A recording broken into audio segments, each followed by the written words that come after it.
प्रधानमंत्री जी ने सारे राजनीतिक दल से रिक्वेस्ट किया, आग्रह किया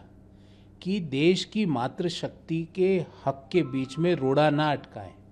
देश की मातृशक्ति को उनका हक देना देश के लिए जरूरी है, विकसित भारत के संकल्प को पूरा करने के लिए जरूरी है।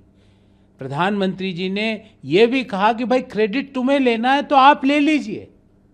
पर आप देश की मातृशक्ति को उनके हक के बीच में रोड़ा मत अटकाइए। मुझे उम्मीद है प्रधानमंत्री जी का आह्वान सुनकर जितने भी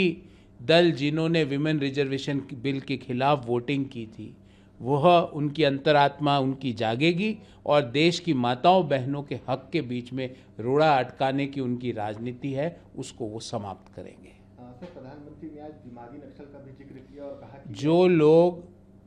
दुनिया की सबसे तेजी से बढ़ती हुई अर्थव्यवस्था के लिए डेड इकोनॉमी बोले,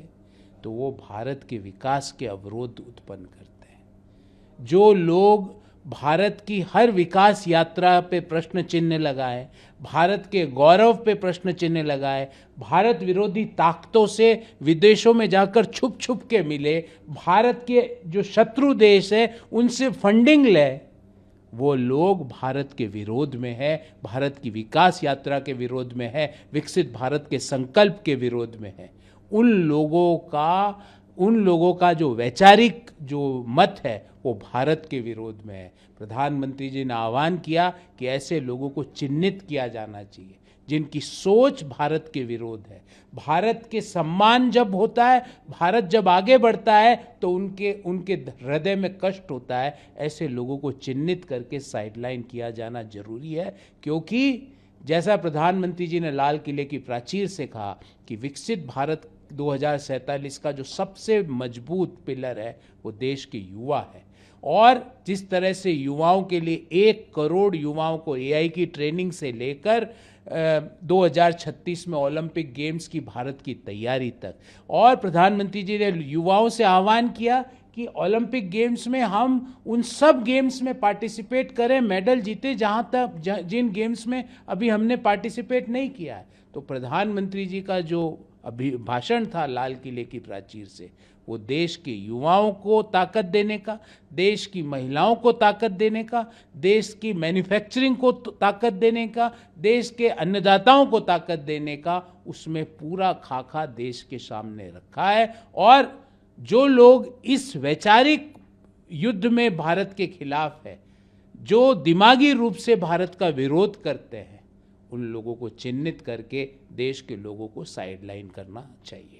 सर, राहुल गांधी मल्लिकार्जुन खड़गे ने आज इंडिपेंडेंस डे समारोह से दूरी बनाई। 80वें स्वतंत्रता दिवस पे मुझे लगता है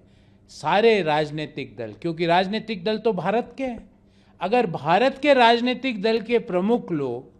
सिर्फ इसलिए नाराज हो जाएं कि उनकी सीट 3 सेंटीमीटर पीछे हो गई, तो मुझे लगता है कि ये भारत की आज़ादी का, हमारे महापुरुषों का, स्वतंत्रता के सेनानियों का अपमान उन्होंने आज किया है। आप देश के 80वें स्वतंत्रता दिवस में आपको गणमान्य अतिथियों के रूप में बुलाया गया। कितने लोगों को ये सौभाग्य मिलता है, और आप वहां पे 4 सेंटीमीटर मेरी सीट पीछे इसलिए नाराज होगे, इसलिए नहीं जाओगे। मुझे लगता है इससे उन सब लोगों ने महात्मा गांधी का भी अपमान किया,